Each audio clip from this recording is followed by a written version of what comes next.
بالله السميع العليم من الشيطان الرجيم من همزه ونفخه ونفثه. بسم الله الرحمن الرحيم.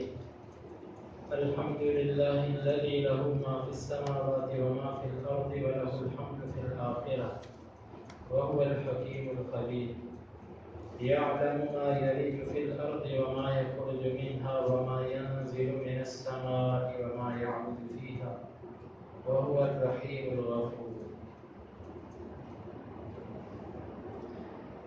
الحمد تمام تعریفیں للہ خاص ہیں اللہ کے لیے، الذی وذات لہو اسی کے لیے ہے، ما وہ فی میں السماواتی آسمانوں، وما اور جو فی میں الارض زمین، ولہو اور اسی کے لیے ہے الحمد تعریف، فی کا مطلب میں الآخرت آخرت، وہو اور وہ الحکیم حکمت والا ہے، الخبیر خوب خبر رکھنے والا ہے، یعلم وہ جانتا ہے، ما جو یلج داخل ہوتا ہے، فی کا مطلب میں الارض زمین، وما اور جو یخرج نکلتا ہے منہا اس زمین سے، وما اور جو ینزل نازل ہوتا ہے من کا مطلب سے السماء آسمان، وما اور جو یعرج چڑھتا ہے فیہا اس میں، وہو اور وہ الرحیم خوب رحم کرنے والا، الغفور معاف کرنے والا ہے۔ الحمدللہ الذی لہ ما فی السماوات وما فی الارض، تمام تعریفیں خاص ہیں اس اللہ کے لیے کہ جس کے لیے وہ ہے جو آسمانوں اور زمین میں ہے، وَلَهُ الْحَمْدُ فِي الْآخِرَةِ اور اسی کے لیے ہیں تعریف آخرت میں، وَهُوَ الْحَكِيمُ الْخَبِيرُ اور وہ حکمت والا خبر رکھنے والا ہے، يَعْلَمُ مَا يَلِجُ فِي الْأَرْضِ وَمَا يَخْرُجُ مِنْهَا وہ جانتا ہے جو زمین میں داخل ہوتا ہے اور جو اس سے نکلتا ہے، وَمَا يَنزِلُ مِنَ السَّمَاءِ وَمَا يَعْرُجُ فِيهَا اور جو وَمَا يَنزِلُ مِنَ السَّمَاءِ وَمَا يَعْرُجُ فِيهَا اور جو آسمان سے نازل ہوتا ہے اور جو اس میں چڑھتا ہے، وَهُوَ الرَّحِيمُ الْغَفُورُ اور وہ معاف کرنے والا اور رحم کرنے والا ہے۔ بعض مفسرین نے قرآن مجید کے اندر قرآن مجید کے 4 حصے کیے ہیں، وہ کہتے ہیں کہ قرآن کے 4 حصے ہیں اور چاروں حصے حمد سے شروع ہوتے ہیں۔ پہلا سورہ فاتحہ کہ یہ الحمد سے شروع ہوتا ہے، الحمدللہ رب العالمین، اور دوسرا حصہ انہوں نے سورہ انعام 7واں پارہ الحمدللہ الذی خلق السماوات والارض وجعل الظلمات والنور، اور تیسرا حصہ جو سورہ بنی اسرائیل سبحان الذی اسری بعبدہ، اور تیسرا حصہ سورہ کہف سے کہ وہ بھی الحمد سے شروع ہوتا ہے، الحمدللہ الذی انزل علی عبدہ الکتاب ولم یجعل لہ عوجا، اور چوتھا حصہ قرآن مجید کا وہ سورہ سبا سے کہ یہ بھی الحمد سے شروع ہوتا ہے۔ 4 حصوں میں بعض اہل علم نے قرآن مجید کو تقسیم کیا۔ اللہ رب العزت کو اپنی حمد اور اپنی تعریف بڑی پسند ہے۔ حدیث کے اندر آتا ہے کہ اللہ رب العزت کے سوا کوئی ایسی ہستی نہیں کہ جس کو اپنی تعریف اتنی پسند ہو جتنی کہ اللہ تعالیٰ کو پسند ہے۔ اسی لیے حدیث کے اندر آتا ہے کہ الطہور شطر الایمان، صفائی نصف ایمان ہے، والحمدللہ تملأ المیزان، اور الحمدللہ یہ ترازو کو بھر دیتا ہے۔ حمد اللہ رب العزت کو اتنی پسند ہے کہ جب کائنات بنائی گئی تو بھی اللہ کی تعریف، اور جب کائنات کے اندر اللہ تعالیٰ نے حق نازل کیا اور باطل کو مغلوب کیا تو بھی اللہ کی تعریف، اور جب کائنات ختم ہوگی تو بھی اللہ کی تعریف، اور جب مخلوقات میں فیصلے کیے جائیں گے تب بھی اللہ کی تعریف، اور جنتی جنت میں جائیں گے جب بھی وہ اپنی کسی مجلس کا خاتمہ کیا کریں گے تو بھی اللہ کی حمد کیا کریں گے۔ اللہ تعالیٰ کو حمد اپنی بہت پسند ہے، حتیٰ کہ جنت کے اندر جنتی اللہ کی تعریفات اس طریقے سے کریں گے کہ جیسے دنیا میں وہ سانس لیتے ہیں، جس طرح سانس انسان سویا ہو کے جاگتا ہو وہ لیتا ہے، اس کو سانس لینے میں نہ تھکاوٹ ہوتی ہے، نہ اس کو اکتاہٹ ہوتی ہے، نہ بوریت محسوس ہوتی ہے۔ اسی طرح جنت کے اندر اللہ کا ذکر پہلے توحید ایسے اللہ کی تعریفیں کریں گے کہ نہ وہ تھکیں گے، نہ ان کو اکتاہٹ ہوگی، اور نہ ان کے اوپر کسی قسم کا بوجھ اور ملال آئے گا۔ تو یہاں سے اللہ رب العزت نے ابتدا کی الحمدللہ، ساری کی ساری تعریفیں اللہ کی۔ یہ بات پہلے بھی گزر چکی، پھر دوہرا دوں تاکہ یاد ہو جائے۔ حمد عربی زبان میں عام خوبی پر نہیں بولا جاتا، کسی بندے کے اندر خوبی ہو اس کو حمد نہیں کہتے، بلکہ حمد کا لفظ اس خوبی پر بولا جاتا ہے جو خوبی ذاتی ہو، کسی کی عطا کردہ نہ ہو، اس کو حمد کہتے ہیں۔ اور ذاتی خوبیاں صرف اور صرف اللہ رب العزت کی، اللہ رب العزت کے سوا کسی کی ذاتی خوبی نہیں ہے، اور کمال خوبی ذاتی خوبیاں اللہ کی۔ الحمدللہ، تمام تعریفیں خاص ہیں اللہ کے لیے۔ اس میں اللہ تعالیٰ کی صرف تعریفوں کا ذکر نہیں، بلکہ اس میں اللہ تعالیٰ کی صفات کا بھی ذکر ہے، کیونکہ تعریف اس کی ہوتی ہے کہ جس کے اندر اچھی اچھی صفات ہوتی ہے۔ تو جب ساری تعریفیں اللہ کے لیے، تو اس کا مطلب ہے کہ اللہ کے لیے صفات بھی ساری کی ساری اللہ کے لیے۔ اور در حقیقت کسی بھی مخلوق کی تعریف، کسی بھی مصنوع چیز کی تعریف، در حقیقت یہ تعریف اس کے بنانے والے کی تعریف ہوتی ہے۔ کائنات کے اندر کسی کی ذکاوت، کسی کی ذہانت، کسی کی خوبصورتی، کسی کا علم، کسی کی قدرت، کسی کی طاقت، سب چیزیں دیکھ کر انسان اس کی تعریف کرتا ہے۔ لیکن جو دور اندیش انسان ہوتا ہے، سمجھدار انسان ہوتا ہے، وہ کسی کی خوبی کو دیکھتا ہے تو وہ اللہ کی طرف اپنے ذہن کو لے جاتا ہے، وہ کہتا ہے سبحان اللہ، کتنی پاک ہے وہ ذات جس نے اس چیز کو یہ صلاحیت عطا فرمائی۔ یہ مومن ہوتا ہے۔ مومن اور عام بندے میں یہ فرق ہوتا ہے، عام بندہ جب کوئی چیز دیکھتا ہے تو وہ اسی پہ گر جاتا ہے، اور مومن انسان جب کوئی خوبی دیکھتا ہے تو اس کی توجہ فوراً اپنے خالق اور مالک کی طرف جاتی ہے کہ میرے اللہ، تو نے اس کو مخلوق ہونے کے باوجود ایسی چیز عطا فرمائی کہ جو میرے لیے قابل رشک ہے، تو خود کیسا ہوگا، تیری اپنی صفات کیسی ہوں گی۔ ساری کی ساری تعریفیں اللہ کے لیے۔ اس لیے جب بھی ہم کوئی چیز دیکھیں تو اللہ رب العزت کی تعریف کریں، اور یہ کلمہ اللہ تعالیٰ کا بہت اللہ کو پسند ہے۔ یا رب لک الحمد کما ینبغی لجلال وجہک ولعظیم سلطانک، اللہ ساری کی ساری تعریفیں تیرے لیے، کما ینبغی لجلال وجہک، جس طرح تیرے چہرے کے لائق، جس طرح تیری شان کے لائق، ولعظیم سلطانک، اور جس طرح تیری عظیم بادشاہت کے لائق ہے، اس طرح تیری تعریف۔ اور نبی صلی اللہ علیہ وسلم اللہ کی تعریف کیسے کیا کرتے تھے؟ فرمایا کرتے تھے اللہم لا احصی ثناء علیک انت کما اثنیت علی نفسک، اللہ میں تیری تعریفات کو گن ہی نہیں سکتا، تیری تعریفات کو تو میں شمار کر ہی نہیں سکتا، بس تیری تعریفات ویسے جیسے تو نے اپنی ذات پہ کی، جیسے تو نے اپنی ذات پہ کی۔ تو اس لیے اللہ کی تعریف اللہ تعالیٰ کو بڑی پسند ہے۔ ہمیں یہ کلمہ اپنی زبان پہ بہت جاری کرنا چاہیے، الحمدللہ، الحمدللہ، الحمدللہ۔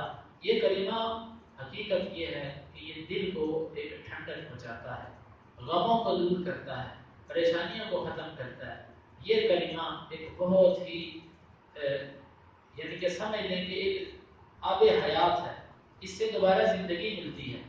الذی لہ ما فی السماوات و ما فی الارض، ساری تعریفیں اس اللہ کے لیے کہ جو کچھ زمین و آسمان میں ہے وہ اسی کا ہے۔ آگے کیا دلیل پیش کر دی کہ تم تعریفیں اس کے لیے کرتے جو کچھ زمین میں ہے یا جو کچھ آسمان میں، اور تم اس کے لیے تعریف کیوں نہیں کرتے کہ جس کے لیے سارے کا سارا زمین و آسمان ہے، جس کے لیے جو کچھ زمین و آسمان میں سارا اسی کے لیے، اس کی تعریف کیوں نہیں کرتے؟ اور وَلَهُ الْحَمْدُ فِي الْآخِرَةِ، اور اسی کے لیے تعریف آخرت۔ اس کے اہل علم نے دو مطلب بیان کیے اس آیت کے، وَلَهُ مَا فِي السَّمَاوَاتِ وَمَا فِي الْأَرْضِ، اس کا مطلب یہ کہ دنیا میں تعریف، وَلَهُ الْحَمْدُ فِي الْآخِرَةِ، اور اس کا مطلب آخرت میں تعریف۔ یہ دوسرا مطلب اس کا یہ ہے کہ پہلے ٹکڑے میں دنیا آخرت دونوں آگے، پھر دوبارہ آخرت کا پھر ذکر کیا، وہ اس لیے کیا کہ دنیا کے اندر تو بہت سارے ایسے لوگ ہیں جو اپنی تعریف کے دعوے دار ہیں، میں نے ایسے کر دیا، میں نے ایسے کر دیا، میں نے ایسے کر دیا، لیکن قیامت کا جب دن آئے گا، اس دن آخرت کے دن اللہ رب العزت کے سوا کوئی دعوے دار نہیں ہوگا، کسی کی تعریف ہوگی نہیں اس دن. اللہ تعالیٰ سب کو اپنی مٹھی میں لے کر فرمائیں گے کہ کہاں ہے زمین کے متکبر، کہاں ہے زمین کے جبابرہ، کہاں ہے زمین کے اندر تکبر کرنے والے. اس وقت کوئی نہیں بول سکے گا. یہ اس لیے اس کا خاص طور پر ذکر فرمایا. وہ الحکیم الخبیر، اور وہ حکمت والا بھی ہے اور وہ خبر رکھنے والا بھی ہے. ان دو صفات کا گہرا تعلق ہے اللہ کی تعریف کے ساتھ کہ جب انسان کسی کی حکمت کو دیکھتا ہے، کسی کی دانائی کو دیکھتا ہے، کسی کی سمجھداری کو دیکھتا ہے تو بے اختیار اس کی تعریف کرتا ہے. اور الخبیر جب انسان کسی کے باخبر ہونے کو جانتا ہے، کتنا علم ہے اس کے پاس، کتنی معلومات ہے اس کے پاس، کتنی جدید ذرائع ہیں اس کے پاس، کیا چیز کی اس کو خبر ہے، تو بندہ اس کی بھی بے اختیار تعریف کرتا ہے. اللہ تعالیٰ نے فرمایا کیوں اس کے لیے تعریف نہ ہو، وہ حکمت والا بھی ہے اور ہر چیز کی خبر رکھنے والا بھی ہے. دنیا میں انسان کسی کے پاس تھوڑا سا علم دیکھتا ہے اس سے متاثر ہو جاتا ہے. اللہ کے پاس سارا علم ہی اللہ سے ہے تو اس سے انسان متاثر کیوں نہیں ہوتا.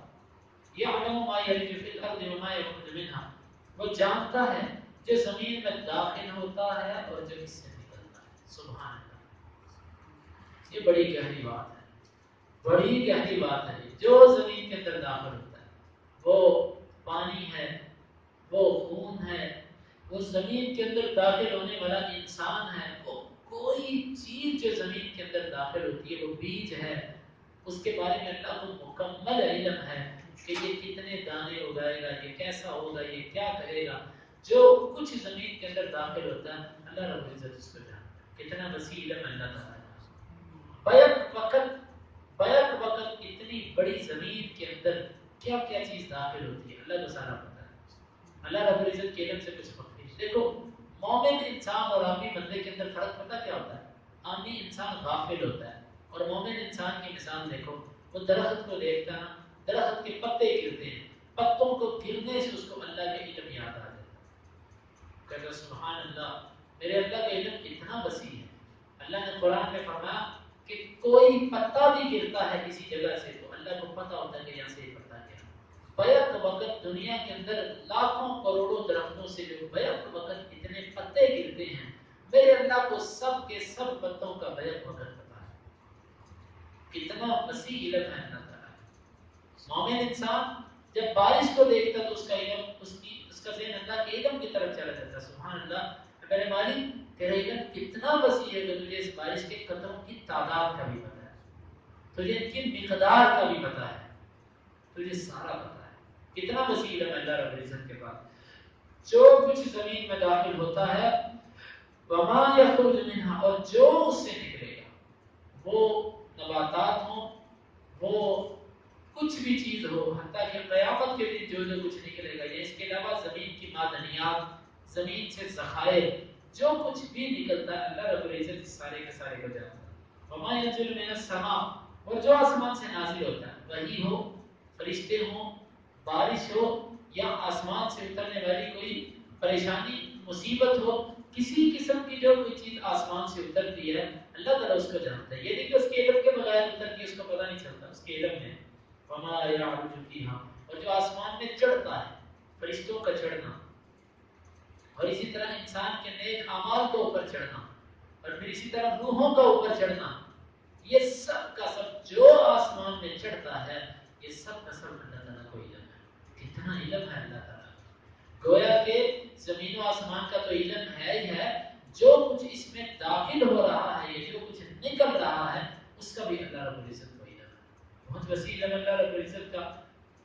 وہو الرحیم الغفور، لیکن ساتھ ہی فرما دیا وہ معاف کرنے والا بھی ہے اور رحم کرنے والا بھی ہے. ان دو صفات کا ذکر کیوں فرمایا کہ جس ذات کا اتنا علم ہو اس کو پھر پتہ ہوتا ہے کہ کہاں کیا ہو رہا ہے. سوال یہ پیدا ہوتا ہے کہ جب اس کا علم اتنا وسیع، اس کی قدرت اتنی وسیع، تو جگہ جگہ پر جو اس کی نافرمانی ہوتی ہے وہ پکڑ کے تباہ کیوں نہیں کر دیتا، وہ ختم کیوں نہیں کر دیتا، ہلاک کیوں نہیں کر دیتا. اس کا جواب دے دیا وہ اس لیے کہ وہ دن رات بندوں کے گناہوں کو دیکھتا ہے، ان کی غلطیوں کو دیکھتا ہے، ان کے جرائم کو دیکھتا ہے، اس کے باوجود وہ رحیم بھی ہے اور غفور بھی ہے، وہ معاف کیا جاتا ہے. اگر وہ تمہیں تمہاری ایک ایک غلطی پہ پکڑنے لگے تو وہ زمین کے اوپر ایک ذی روح کو بھی نہ رہنے. یہ اللہ رب العزت کا علم اور اس کی قدرت اور اس کا حلم اور اس کی بردباری خالی اس کے پاس قدرت اور علم نہیں ہے بلکہ اس کے پاس علم اور بردباری اور مغفرت بھی ہے جس کی بنا پر تم زمین پر چلتے پھرتے ہو. اللہ رب العزت سے دعا ہے کہ اللہ تعالی ہمیں اپنی صفات عطا کو سمجھنے کی توفیق عطا فرمائے اور اپنی محبت ہمارے دلوں میں بٹھائے. الحمدللہ الذی تمام تعریفیں اس اللہ کے لیے خاص ہیں. تمام تعریفیں اس اللہ کے لیے خاص ہیں. الذی وہ ذات لہ ما فی السماوات اسی کے لیے ہے جو کچھ آسمانوں میں وما فی الارض اور جو زمین میں ہے. وَلَهُ الْحَمْدُ فِي الْآخِرَةِ اور اسی کے لیے ہے تعریف آخرت میں. وَهُوَ الْحَكِيمُ الْخَبِيرُ اور وہ حکمت رکھنے والا خبر رکھنے والا ہے. يَعْلَمُ مَا يَلِجُ فِي الْأَرْضِ وہ جانتا ہے جو داخل ہوتا ہے زمین میں. وَمَا يَخْرُجُ مِنْهَا اور جو نکلتا ہے اس سے. وَمَا يَنزِلُ مِنَ السَّمَاءِ اور جو نازل ہوتا ہے آسمان سے. وَمَا يَعْرُجُ فِيهَا اور جو داخل ہوتا ہے اس میں جو چڑھتا ہے اس میں. وَهُوَ الرَّحِيمُ الْغَفُورُ اور وہ معاف کرنے والا رحم کرنے والا ہے.